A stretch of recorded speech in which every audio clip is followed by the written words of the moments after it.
ቪኒ ጁኒየርን የተመለከተ ሰበር መረጃ ተሰምቷል። ማንቸስተር ዩናይትድ ወጣት አማካይ አስፈርመዋል። ሮድሪ ወደ ስፔን አምርቶ ለባርሴሎና የመጫወት ፍላጎት አሳይቷል ተብሏል። ፓሪስ ሰን ዠርመን ብዙ ተስፋ የተጣለበትን ተጫዋች ከሞናኮ አስፈርመዋል። ሰላም ጤና ይስጥልን ውድ የጎልደን ስፖርት ቤተሰቦች እንደምናምሽታችኋል። ለምሽት የተዘጋጁ አጫጭር የዝውውር መረጃዎችን ይዘን ቀርበናል።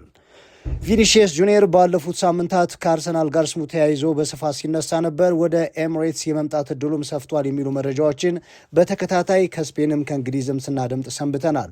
ዛሬ የወጡ መረጃዎች እንደሚጠቁሙት ግን በሪያል ማድሪድ እና ብራዚላዊ የመስመር አጥቂ መካከል ሲደረግ የነበረው ኮንትራት የማራዘም ድርድር ወደ ስምምነት መድረሱ ታውቋል። ቪኒ ጁኒየር የጠይቃቸው አብዛኞቹ ጥያቄዎች በሪያል ማድሪድ በኩል ተቀባይነት በማግኘታቸው ምክንያት በሁለቱ አካላት መካከል ቀናት የቆየ የኮንትራት ማራዘም ድርድር በመጨረሻ ወደ ስምምነት ላይ መድረሱ ታውቋል። ቪኒ ጁኒየር በሳንቲያጎ በርናቢው አዲስ የ6 ዓመት ውል ይፈርማልም ተብሏል።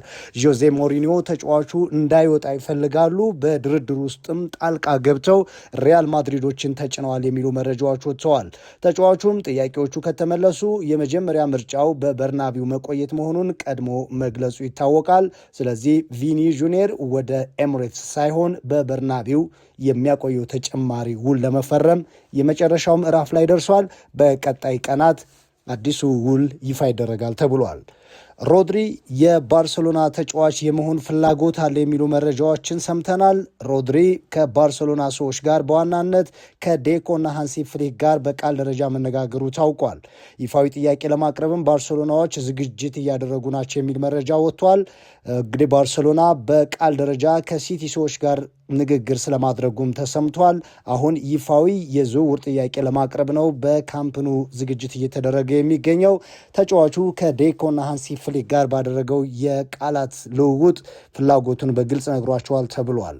ማንቸስተር ዩናይትድ ወጣት አማካይ ያስፈርመዋል። የ18 ዓመቱን ኮሎምቢያዊ አማካይ ክርስቲያን ኦሮስኮን ነው ያስፈረመው። ከዛው ከኮሎምቢያው ክለብ ከፎርታሌዛ ነው ይህ ተጫዋች የፈረመው። ለክለቡ የረጅም ጊዜ እቅድ ይሆናል ተብሎ እምነት የተጣለበት ጥሩ የአማካይ ስፍራ ተጫዋች ማስፈረማቸውን ዩናይትዶች ዛሬ ይፋ አድርገዋል። ፓሪስ ሰን ዠርመን ማግኔስ ሳክሊዮሺን ከሞናኮ ማስፈረማቸውን አረጋግጠዋል። ይህን ተጫዋች ለማስፈረም ለሞናኮ 50 ሚሊዮን ዩሮ መክፈላቸውም ተሰምቷል።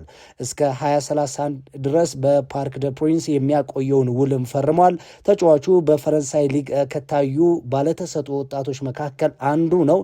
ዘንድሮ ብቻ ሳይሆን ላለፉት ዓመታትም ብዙ ክለቦች የዚህ ተጫዋች ፈላጊ ሆነው ቀጥለዋል። በመጨረሻ ግን የተጫዋቹ ቀዳሚ ምርጫ የሆነው ፓሪስ ሰን ዠርመን በይፋ እስከ 2031 በሚቆይ ውል አስፈርመውታል።